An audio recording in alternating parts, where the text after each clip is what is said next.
Welcome to How to Split a Toaster, a divorce podcast about saving your relationships from True Story FM. Today on the show, how do you change your toaster?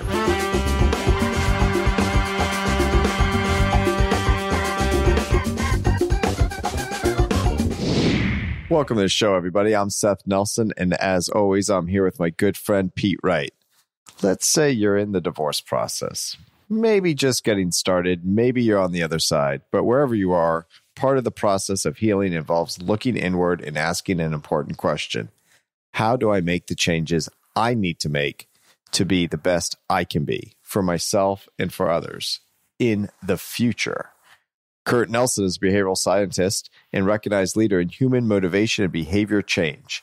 He's also co-founder of Behavioral Grooves podcast, and we are thrilled to have his Behavioral Groove in on the show this week. Kurt, welcome to the Toaster. Hey, I am very happy to be here. Glad to talk to you guys.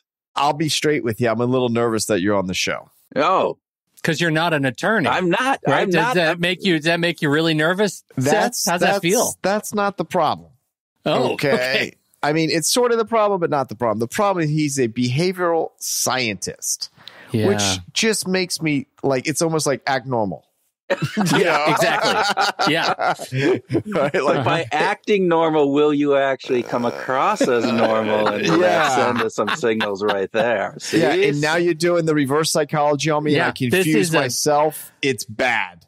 Okay. It's the white elephant test, right? Now all I can think about is my own behavior, and it's the worst. It's the now, worst. Kurt, I will share this with you. My father, who's 81 years old, has his PhD in psychology, clinical psych, and had taught at University of South Florida.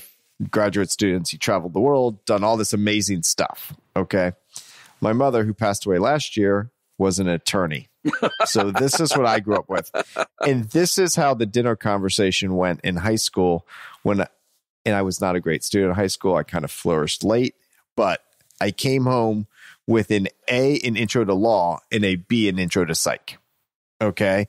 And my mom looks across the table at my dad and says, see, he got an A in intro to law.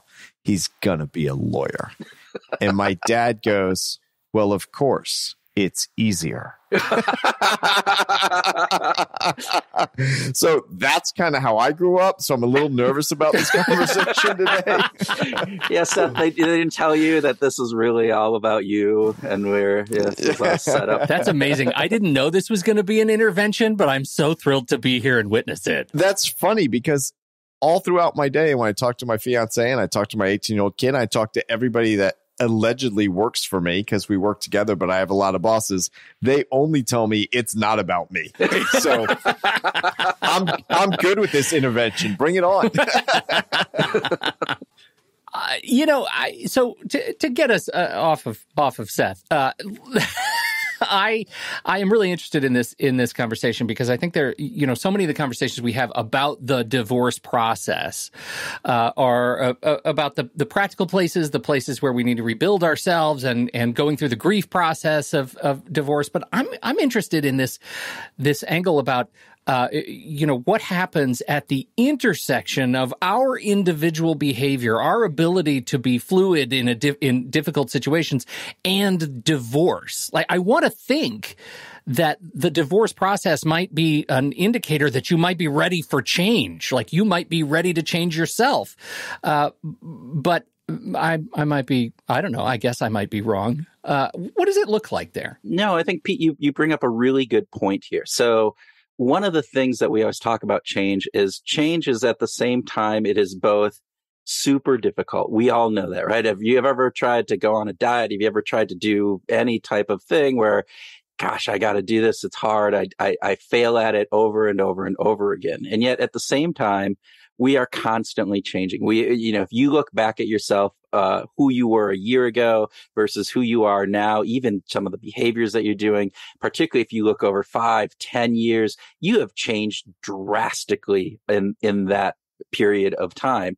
We know that we change. We change on a daily basis. We change on a weekly basis, all of those things. The hard part is sometimes is that purposeful change, is that we're trying to change things when there are so many factors that go into our behavior, how we're doing that in different pieces. And what you bring up, though, is this idea that, all right, I am going through a massive tumultuous component of my life at this point of going through a divorce. This is for most people, I would assume, again, not being a lawyer, not having to deal with this, but having just my own personal experience with friends and others who have gone through this. This isn't something that people take lightly. And this is often about who they are as an individual, particularly if they've been together for a while, because part of that self-identity comes with me being part of a couple, me being part of this group. And so it is a opportunity to kind of do an inward search. And it might be part of the reason for the divorce might be because you have changed and you have switched, and maybe the other person that you're in that marriage with has shifted and changed in a different way. And so now you no longer have that connection that you did have before. So much of it, though, and Seth, riff on this, too, because I feel like from your perspective, when you look at people who are sort of ready for change, the other side of that is people who are completely recalcitrant in their efforts to change, right? Like, how does vengeance, that sort of vengeful spirit of separation, impact our own ability to look in the mirror? Oh, absolutely. And what I always view change as, and going through a divorce is a massive change, is I kind of view it like the weather. And what I mean by that is, you know, you have erosion. It happens over time. It's just the water going over the rocks slowly in the stream, right? And that's how and then a hurricane comes through and it just changes the whole riverbed and how it moves. And that's how I always view change in our lives, because I always view the process of getting to the point where you're going through a divorce as the erosion. People weren't focused on it throughout their marriage. There's the death of 1,000 cuts. And then you call the divorce attorneys, or then you file for divorce without attorneys. And now you're in the hurricane, right? And you got to get through that. And to your point, Pete, some people are going to fight that storm, and they're going to go out there and yell at the lightning and the thunder, and they're not going to change through it. They're going to fight it, as opposed to saying, man, let me get into the eye of this thing where at least it's calm and it's all crazy around me, but what can I do to settle it down? And so much of that has to do on how you make, and I love this, what you said, Kurt, purposeful change. So this is a time to think about, what can I do differently? Starting with, I'm about to go through a process that I've never been before. If I have been through it before, it's probably awful.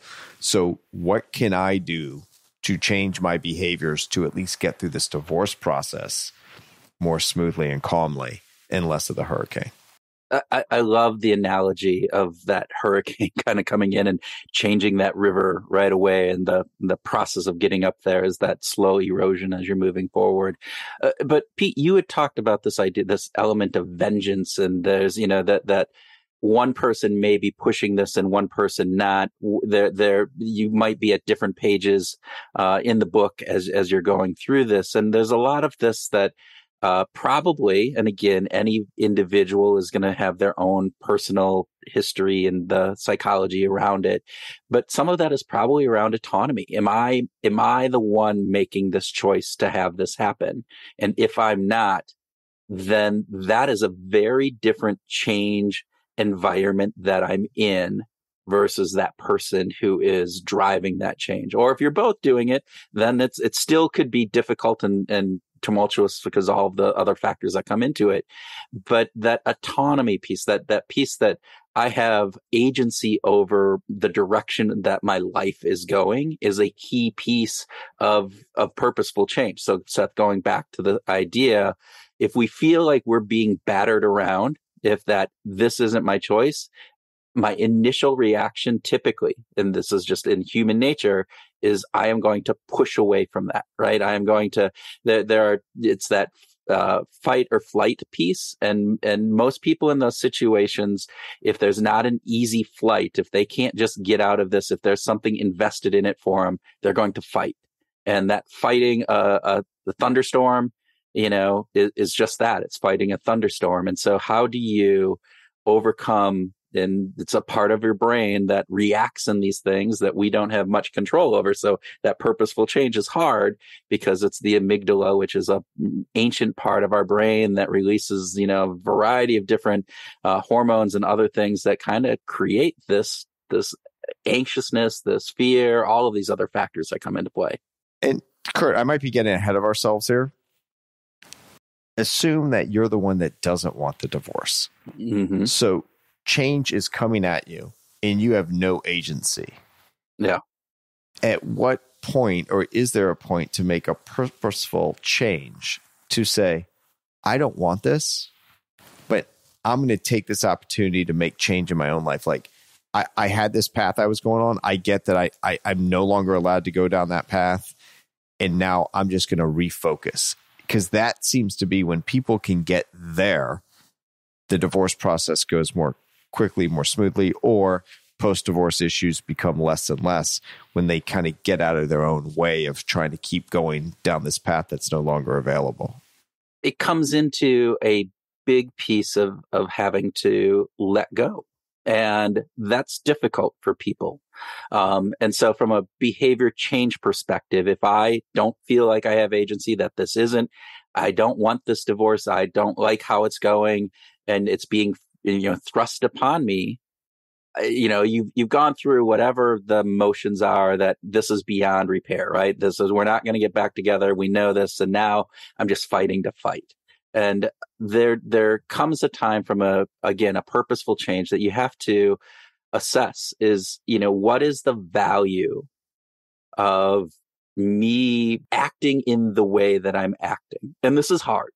And because we think of ourselves as rational human beings. And so if we were rational human beings, we would lay down and a lot of the work that I do comes from what's called behavioral economics, which is this kind of push against classical economics. And classical economics would say, hey, look, we got two people here. We're going to do what they call utility, and maximize each of our utilities. So if there's a classic game that's called, I'm going to get it wrong. Why did I just forgot it. It's not The Prisoner's Dilemma. Is it Monopoly? Say it's Monopoly. Ultimatum Game. Sorry. It's called the Ultimatum Game. Basically where you have two people playing this game. One person is given some money, $10, $20. The only thing that they have to do is they have to give some portion of that money, offer it up to player number two. Player number two doesn't get to interact with player number one. They don't get to, negotiate or do anything. They get to either just accept that offer or deny that offer. If they accept, they get whatever was. So if it's $10 and I offered you $1, I get the $1 if I accept. If I don't, none of us get either money, right? And again, from a classical economist perspective, regardless of what player number one offers, player number two should accept it because I'm better off. Something's better than because nothing. Something is better than nothing. I got $1, right? Right. Yeah, you got $9, but I got $1. But what we find is that for most people, we will. This isn't everybody, but on average, it's about $3 to $4 for a $10 bet before they will accept the offer. And for many people, it's $5. You gotta split it evenly, or I'm gonna punish you because you're not fair. See, Pete, here's my problem. Yeah, I'm like, if you're the guy offering, yeah, if you're not giving me 8, screw you, dude. But this is the thing. This is the thing about these sorts of thought exercises, these sorts of games. It's very difficult to put yourself in the position, or I'll speak personally, for me to put myself in a position of what I would do in that scenario when I'm not in that scenario. As a distant third party, I can think completely rationally about other people potentially being, crazy in that kind of situation and giving themselves, the gun by which they shoot themselves in the foot. Yeah. But it's once you're in it and you see it happen and you realize it's happening, it feels like you're in another world. Like, what possible planet am I on that I would make this decision? And I think that planet is called divorce. I think you're right in this idea that we are really poor as human beings in general at being able to put ourselves into what's called a hot psychological situation and understand how we will respond. In our cold, calculating, rational world, if we're predicting what we will do in the future, we will oftentimes predict that we will do these rational things. But when we're in there, all of a sudden the adrenaline's pumping, I got whatever. It's like emotions are going. Sure. I feel like I'm being slighted. That gets thrown out the window. And what ends up happening is you respond, like we said, I'm going to refuse until you give me $8 out of that 10 because I'm going to be spiteful, and therefore you're going to be screwed over because I'm not going to take that. Or because I have a mental model that indicates that I would feel bad if I were in your shoes only giving me $1. But what influence does that have over the way you think? None. And so going back, I think, Seth, you had asked this question of, all right, so I'm not the one that is going for this divorce. And so how do I overcome those feelings? And A, it's hard, right? B, it's you're going to be dealing with these things, even if you are in this ideal state of saying, let's be rational about this. There's still an emotional component that comes in. There's that self-identity. Pete, you just said, this model that I have of how the world operates is a big piece of this. And what ends up happening is that at some point there's some element where you can choose, and this is where it gets into that purposeful change. And it doesn't happen easily, but if you choose to just step back and say, what would that rational person do? And you have to take yourself out of the situation. So it's not going to typically happen when you're face to face with, the person that you're getting a divorce with, or you're, on that phone and doing different pieces, but step out and say, what do I want? What is the best outcome that I can have? What do I need to do in order to make that happen? And then set what we call, their if-then statements or intentional statements that people can do. So if this happens, then I will respond with this way. And you're doing that back to that cold state, right? So I'm in a cold state thinking about what the future is going to bring. It doesn't guarantee that that's going to happen. Well, Kurt, you just described mediation to me. Yeah. And when we prep for mediation, we always talk about worst case in court, best day, worst day in court, because that's talking about what our best outcomes are. And that outcome is defined by, here's an account, it's $100,000 in it. We're making an argument that we should get 50, you should get 50, that's our best day. They're making the argument, no, the entire account is non-marital, so Seth, your client should get nothing, so our worst day is zero, right? It's either 50 grand or zero. But then you get into the mediation and the emotion comes out. Well, it's unfair because this is what we use that account for. I put money, like there's all this stuff that goes on. And I'm saying, yeah, but in the legal world, that doesn't matter. In the real world, if we're having a beer, I'm agreeing with you 100% of the time.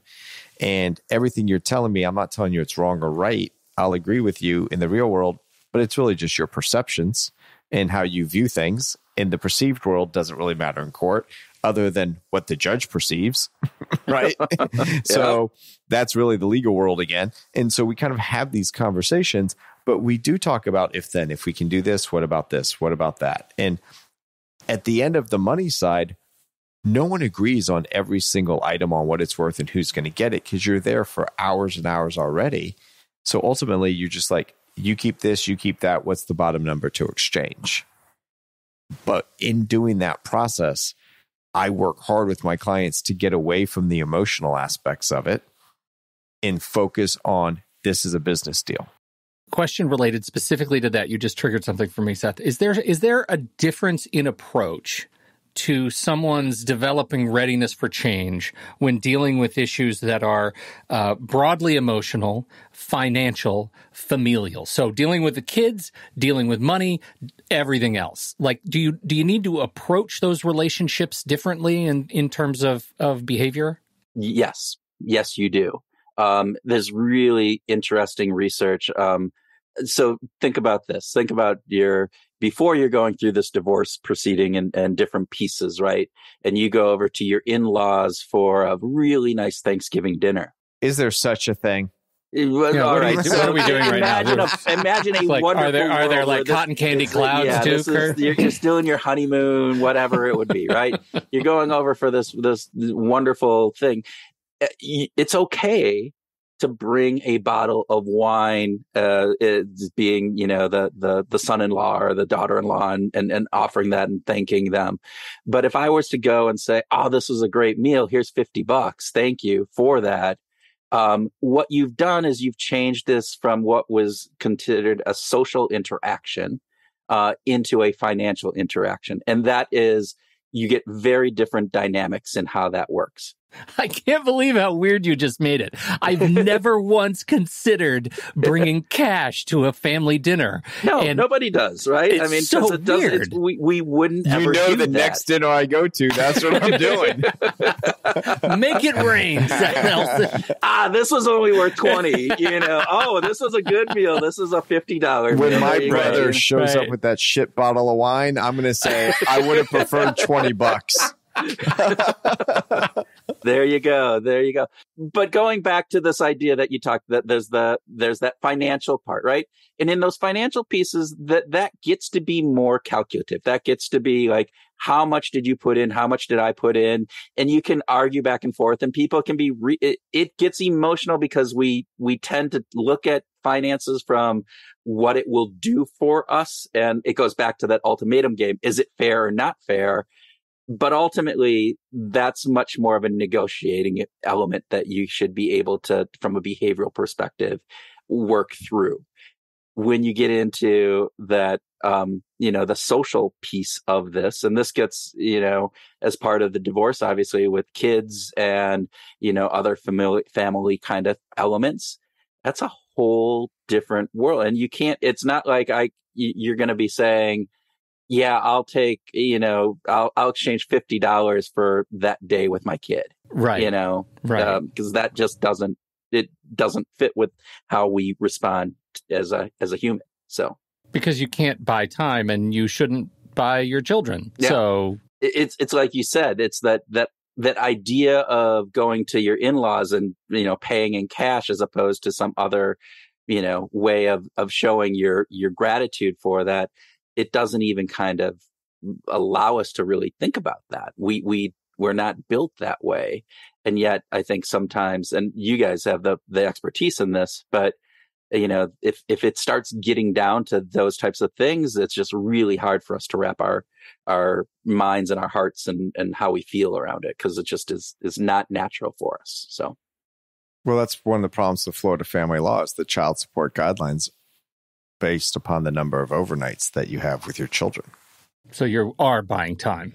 Yeah, at some levels. So there's a actual change in the formula at 73 overnights, which is 20% of the time. So as it gets higher, the biggest swing in who pays whom how much child support is how many overnights. So you'll hear people come in and they'll say, I want 50-50. And the other side will say, well, they're only doing it because they want to pay less child support. Oh, yeah. And here's the thing, why both those sentences are ludicrous if you think about the big picture. For the most part, not every case, the cheapest thing you could do is never have your child and pay the full freight on child support. If you really think about it. Because when you're with your kid, I'm the money tree. I'm the ATM.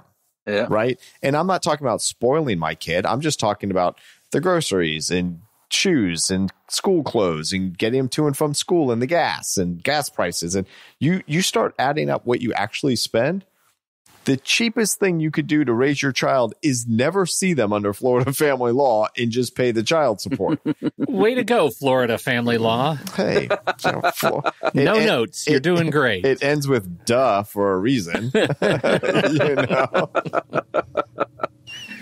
the fact of the matter is from a behavioral psychology perspective, is that when we're dealing with highly emotional types of situations like these are, is that there are going to be that you're going to be out of those rational modes. And so trying to come in a rational state is going to be very difficult. Now, it might be the best thing to do, even given all that we've talked about. But to set yourself up, if you, again, going back to that very beginning, if you're in this, it's not your choice. What do we need to do? What do I need to do in order to make this work best across the board? Not just from the divorce perspective, but all right, how do I deal with friends and family? How do I deal with the kids? How do I deal with, even interacting with my former, spouse? All of those are an emotional interaction that we have. And part of the way that we respond is how we perceive people are working with us. And so it comes down to oftentimes, how am I changing my behavior? And that can change how the overall behavior gets taken in. So. And in the next 20 minutes, you're going to explain it. All my clients are going to do it. And my life is going to get a lot easier in my job. Okay. I'm just going to kick back and take notes. If only, right? If only. Pete, it is September and we're coming to the end of back to school, but some kids are still buying backpacks, going to Target and Walmart, getting the pencil sharpeners, their binders together. And in all those cases, we are always still very concerned about their safety, especially when it comes to alcohol. Absolutely. And here, How to Split a Toaster, we are a divorce podcast about saving your relationships. No better area to really put your focus than saving your relationship when it comes to substance abuse. That's why we have partnered with Soberlink to help offer resources to help you navigate the upcoming back-to-school season. So, Seth, what is Soberlink? It's a remote alcohol monitoring technology. It's created to help prove your sobriety in child custody cases. It's a high-tech breathalyzer, facial recognition that allows you and the other parent and anyone else that you put on the email list real-time updates. So you blow into it, it's 0.00. Everybody knows that you are your best self. You're not drinking, and you're focused on your kids, and therefore they're safe. Soberlink has helped hundreds of thousands of people document proof of sobriety in real time for peace of mind in child custody cases. It helps your case. It helps your case as a parent. It helps people like Seth, help a lot of people by checking out Soberlink. They're currently offering a free back-to-school and divorce packet. It includes a Q&A with a top divorce attorney, back-to-school checklist, communication tips, and more. And you can get that by requesting your free packet today at soberlink.com/toaster. That's soberlink.com/toaster.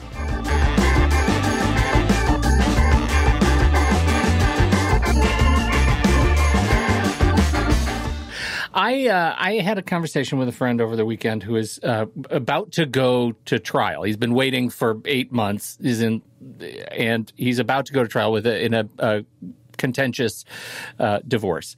And one of the things he said to me is something that, Seth, again, you just triggered. This is a double triggering event that you've really triggered me twice today already, which is talking about percentages and then switching to number of overnights. The way our brains are able to rationalize units feels important to me, and I can't explain why, but I can say that one of his great complaints is that she keeps changing, his soon-to-be former spouse, keeps changing the units of discussion in a way that is very hard to rationalize like equity. How do you figure out who's getting the better deal when you're speaking a language that is irrational? Like, we can't, saying 73 overnights is difficult to conceive of in the overall arc of time. 50-50 is pretty easy, so let's try to muck it up by keeping it a number of overnights. Does that ring true? How do our brains rationalize that kind of stuff? Oh, you bring up one of the biggest conundrums that we have as humans is this, that we aren't good at math typically. And so particularly large numbers, as you said, 73 is hard for us to conceptualize what that means because, all right, 73 over 353, got to do the math. What does that work? It's hard for us to grab that, right? Right. And this is what's so warped about being a divorce attorney. Yeah. There's 52 weeks in a year. Divide that in half. There's 26. Yeah. Right. So call it 25 for easy math. If you have Friday night and Saturday night, that's 50. Right. So you're at 50 if you only have every other night. So basically, if you have every other weekend, you're barely at the 73. You just get over. So it's every other weekend, Friday night, Saturday night, and Sunday night. That's all it is. Okay. See, this is why I asked the question to you, Kurt, because Seth has clearly adapted to this other alien land of calculating, I'm in divorce land. Calculating weekend nights. Right. Welcome to divorce-aphoria. But we don't do that as humans, right? That isn't the typical way that we do it. At 20%, it's much better. 20%, all right, that's 2 days out of the week. Okay, I get that. That you can. Actually, it's not 2 days out of the week, right? It's more than that. But see, I couldn't even do the math in my head. It's all about, right? There you go. Once it's a percent. The best part about this show, you just called me a non-human. That's just great. That's like, no, but I totally get it. And here's what I tell clients on this exact issue.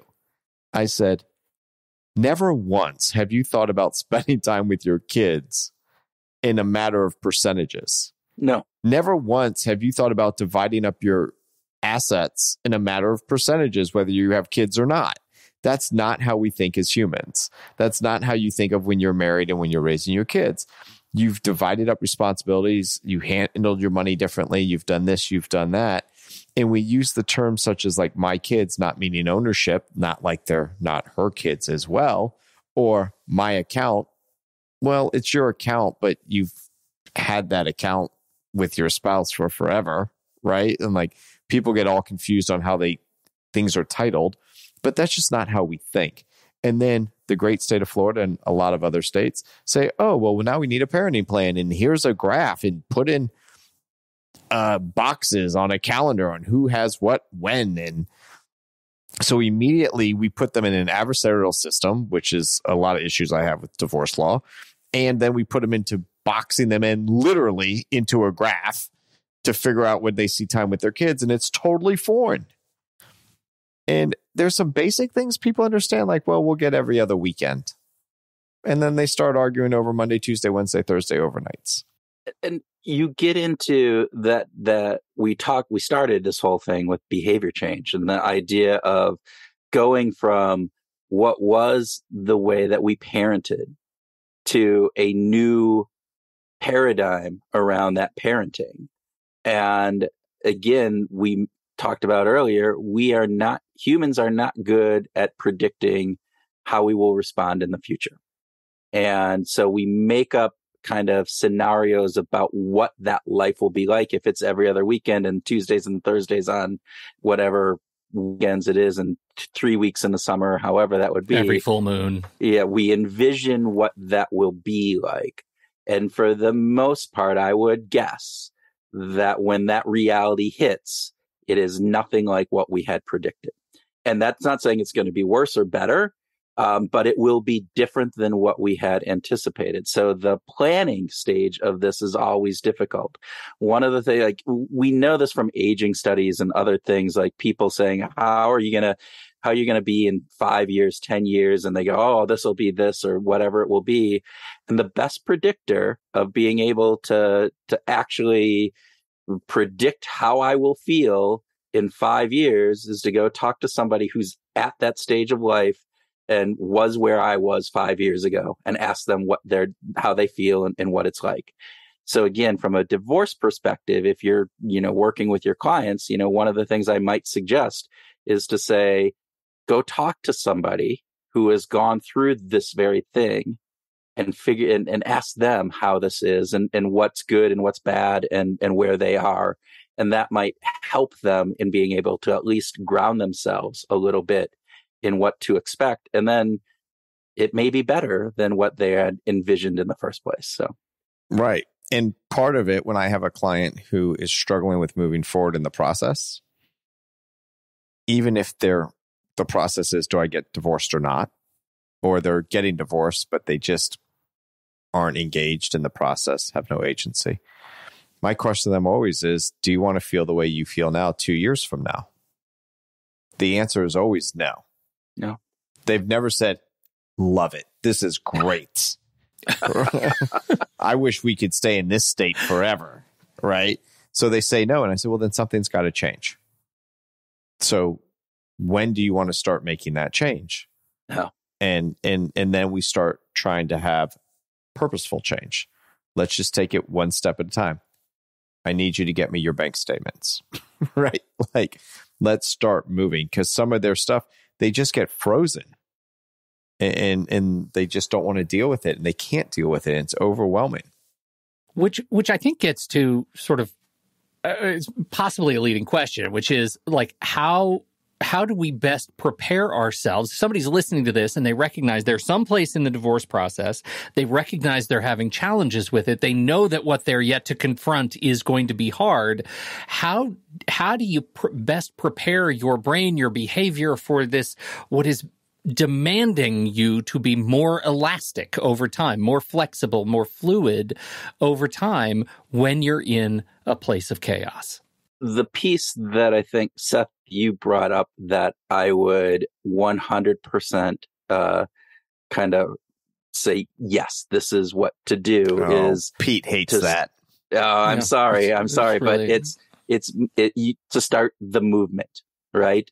As humans, we operate much better. We feel better about ourselves. We feel more motivated to actually continue to do something if we feel like we're moving and having progress, right? There's some really great work by Teresa Amable, who talks about the progress principle, this idea that in work situations, but it also transfers to other parts of your life, that, if I just feel like I'm moving the needle, it doesn't have to be a lot. I don't have to get from point A to point, Z. I just need to go, I don't even have to get to B. I just need to get, partway between A and B. And I feel much better than if I'm stuck at A, or if I revert back to whatever's before A. I don't, I used a bad analogy there, but hieroglyphics. Hieroglyphics, yeah, this idea. But this idea of getting people to start to move in this. And I think, Pete, what you were talking about is, all right, so how do you prepare yourself? It's hard to prepare. I think one of the things is to talk to people who have gone through it.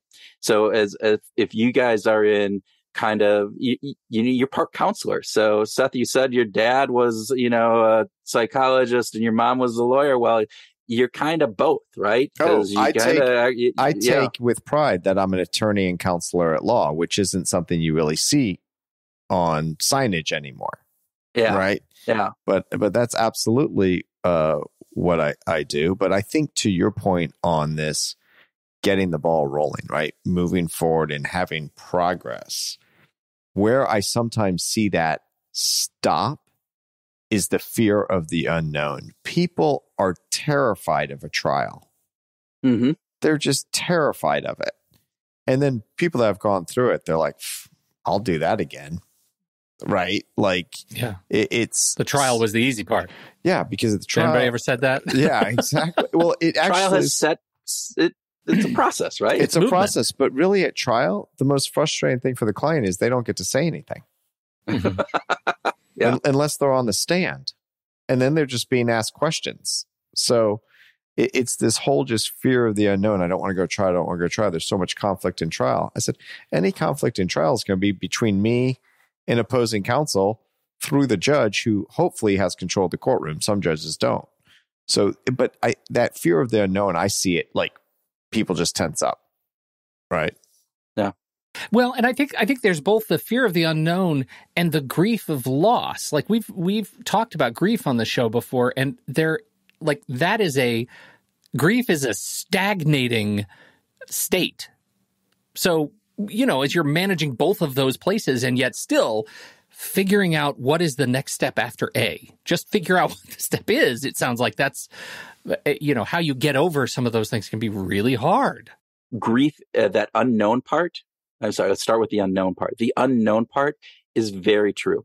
It's this idea, because we will stay in a status quo situation that we know is bad for us, because I don't know what will happen. Even if I think that moving forward with something is going to be better, there's a chance that it's not. And that chance that it's not, that I don't have full understanding of what that will be, will pull me back into wanting to stay in that status quo situation. And part of that goes to this grief piece, which is there's a facet of human, element that we have, what's called loss aversion, where they've done a lot of work that a loss feels 2 times as painful as the equivalent happiness or satisfaction we get from an equivalent gain. So put this in a thing. If I found $100 on the ground, right, and I pick it up, I get a certain amount of satisfaction or joy. Oh, this is great. $100. I put it in my pocket. I go for the day. Wow, that was great. Now, but if you're the guy who dropped $100, exactly. If I'm the guy who goes into my pocket and I go, I had $100. Where'd that go? Oh my God! And you search around. You feel that pain about twice as much as what they've shown. As if you lost $200. Then so it's exactly like that, right? You'd have to find $200 to have the similar kind of happiness that would offset losing that $100, which goes into a whole bunch of gambling and risk taking and other things that are going on. Oh, I was going straight to my poker days on that conversation. Yeah, right. Right. So, like why we take stupid bets on some things and different pieces. But this is interesting. It's something we've talked about on the show just this season, which was both Seth and I lost a parent over the last year, and watching my mom address her life going forward. You can see how the loss of my dad is easily 2 times greater than even their marriage on its best day. Like, that grief is incredibly deep. I've never seen anything like that. And what you're describing just nails it. Like, why it's so hard to find the next step. Yeah. And so the idea of losing something that you held dear, and then we get the whole nother aspect, which is the endowment effect, which is if I asked you how much would you pay for to buy this coffee mug, right? You go, oh, it's $6 coffee mug. But if I own this coffee mug and you ask me how much I will sell it for, it's like 60, by mere right. ownership, all of a sudden it becomes more valuable to me. And again, you can think about a marriage that way. You can think about this idea that if I'm still hanging on to this idea of us as a couple, of us as a family, and all of these things, that endowment effect kicks in. So it is perceived as more valuable than what it might actually be. And then B, the fear of loss of it. Boom, you double that pain that comes with this. And all of a sudden you're going, oh, that makes a whole lot of sense of why people, it's difficult, right? That's as easy as I can say it. It's difficult, right? So it gets to just in terms of 8 a.m. Monday morning, how do we start moving forward? So I think what Seth said at the beginning or in the middle here somewhere, where he said, do you want to feel like you're feeling now? Right? If you make this idea salient of, all right, if you look down a month down the road, 2 months down the road, a year down the road, do you want to feel like you do now, or do you want to feel better? And all of a sudden it becomes that feeling gets kind of vividly identified within our brain. And by so doing, we can start that process of saying, yeah, I don't want to do this. And if I don't want to do this, then again, if we're purposeful and we can tap into some of that rational part of our brain, then we can start moving forward. And again, what we need to do there is we need to understand that we're going to run into roadblocks. We're going to run into some emotional pieces that are going to throw us for a loop.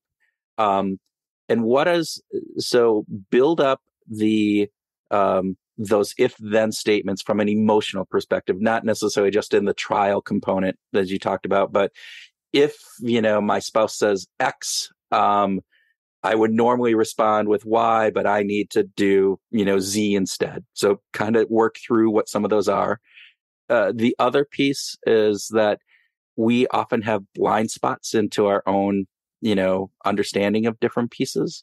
And so is there somebody that can be an advocate for you that's on your side that you trust, but is also not isn't just like, building you up into that froth of, yeah, they're bad, but actually holding a mirror to say, hey, maybe you're not seeing this the right way, but you need to be able to trust and to have that person and to ask them for that help. Well, on that point, Kurt, is I advise clients, look, when you go out with your friends, sometimes they're tired of listening to you bitch about this. They would like to help you, but they're tired of listening to you bitch about it. So one thing to do is to ask them specifically for help, because sometimes they just don't know what to do, but they don't want to listen to it anymore. And it might be, hey, I would love to go out. I would like to vent for 5 minutes at the beginning, and then I'm not going to talk about the divorce. Right? But you can set these own boundaries on yourself so you can then stop living your divorce and start living your life. So I will say that to clients all the time. Like, they'll be upset about something, and I'll say, okay, here's our plan. Here's what we're going to do. Now, when we hang up the phone, go live your life. There's nothing for you to do here. I'm going to do X, Y, and Z. Or this just happened. I'm having a meeting with you. It's Monday afternoon now. I'm going to have a meeting with you on Thursday. There's nothing for you to prepare for the meeting. I'll talk to you on Thursday. But between now and then, do not think about this. Right? And that gets you out of this cycle of getting nothing done and feeling like, hey, I just can't move forward. It's going on because it takes up so much space. And I think the blind spot that you mentioned is twofold for me. One, it's your own personal blind spot, but it's also things that you just can't see at all. And I don't mean in your own behavior of what the future holds. I cannot express how good people feel a year out from their divorce. And they just can't see it. And they can't feel it. And I assure them it will feel that way. And some people, even though they want the divorce, at the end, they're like emotionally just like raw and they get the paper. And some people are just devastated, like, oh, it's all this loss all over again, even though they want it the whole time. Other people will jump for joy. Other people will be like, thank God that's over. But a year out, when you're finding your new best self, people feel different. They look different. Their color is back. I can't even tell you how many clients have reached back out to me and be like, oh my God, I should have done that earlier. I should have gotten done quicker. I'm sorry it dragged on so long from what they told me they were preventing us from moving forward. Because I can only go as fast as the slowest person or entity. And sometimes it's the court.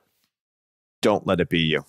This idea that new best self, this idea that you had asked like Monday morning, all right, do you want that pain? But also envision what that new best self could be.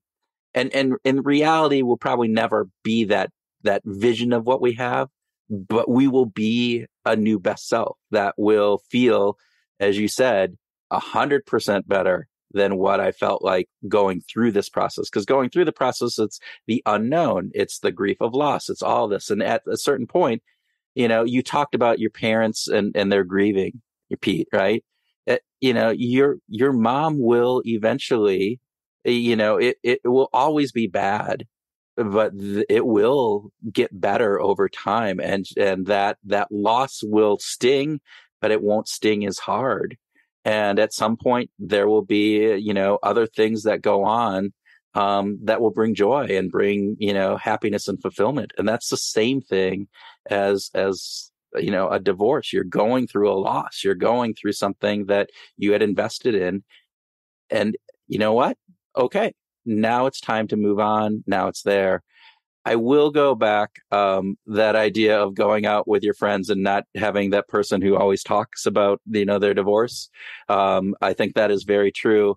But also be aware, if you're the person going through that you might have that friend too that eggs some of that on, that they enjoy those conversations, they live it, and they will bring that up just because they feel they know they value. can get you going. They feel value because you're venting to me, and this is a way that I feel valued because you're doing this to me. That's why Pete doesn't return my calls.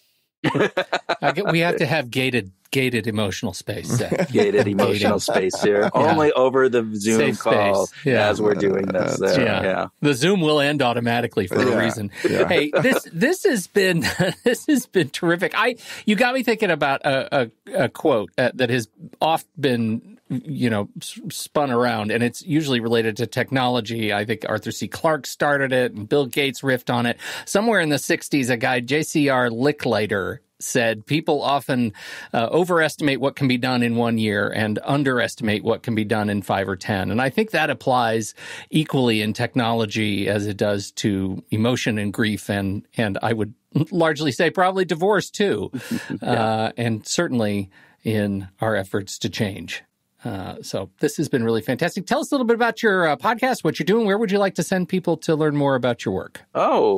Good. Yeah. So I talk to people who are much smarter than me. So me and my co-host have a podcast called Behavioral Grooves. We interview behavioral scientists or practitioners who are applying behavioral science into real world organizations, et cetera, as we work.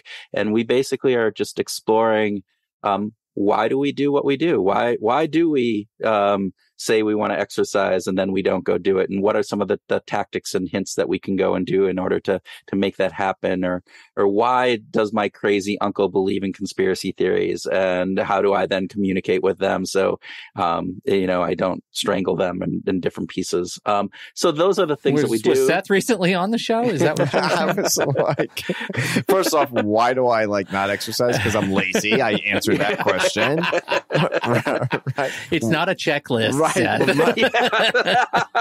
My crazy uncle, and I want to strangle him. I would, but he's got a great wine cellar. I mean, it's all about incentive balance, right? There you go, incentives. Right. And so that's it. So it's called Behavioral Grooves. It's out on pretty much any of the podcast services that you want to hear it on. So, well, we sure appreciate you, and we appreciate you being here and sharing your wisdom with us. And we we like to interview people who are smarter than us too. So, welcome to the show. What goes around comes around. Yeah, low bar. That's what I usually say. That's right. Look, simple minds never differ. There you go. All right. Thank you, everybody, for hanging out with us, for downloading and listening to this show. We sure appreciate you, too. Don't forget, you can ask us a question. Head over to howtosplitatoaster.com. You can submit a question right there, and we'll talk about it on this very show. On behalf of the good Kurt Nelson, I didn't even make a double Nelson joke, let alone the fact our producer is an Andy Nelson. I was are waiting we just for out of Nelson jokes? The full Nelson. The half Nelson. Full Nelson, exactly. There's a bunch of low-hanging fruit. Kurt Nelson of no relation. You got to say that part. Yeah, right. Got to say that. Check your local jurisdiction. Anyway, on behalf of Kurt Nelson, no relation, and Seth Nelson, America's favorite divorce attorney, I'm Pete Wright, not a Nelson, and we'll catch you next week right here on How to Split a Toaster, a divorce podcast about saving your relationships. Seth Nelson is an attorney with NLG Divorce and Family Law with offices in Tampa, Florida. While we may be discussing family law topics, How to Split a Toaster is not intended to, nor is it providing legal advice. Every situation is different. If you have specific questions regarding your situation, please seek your own legal counsel with an attorney licensed to practice law in your jurisdiction. Pete Wright is not an attorney or employee of NLG Divorce and Family Law. Seth Nelson is licensed to practice law in Florida.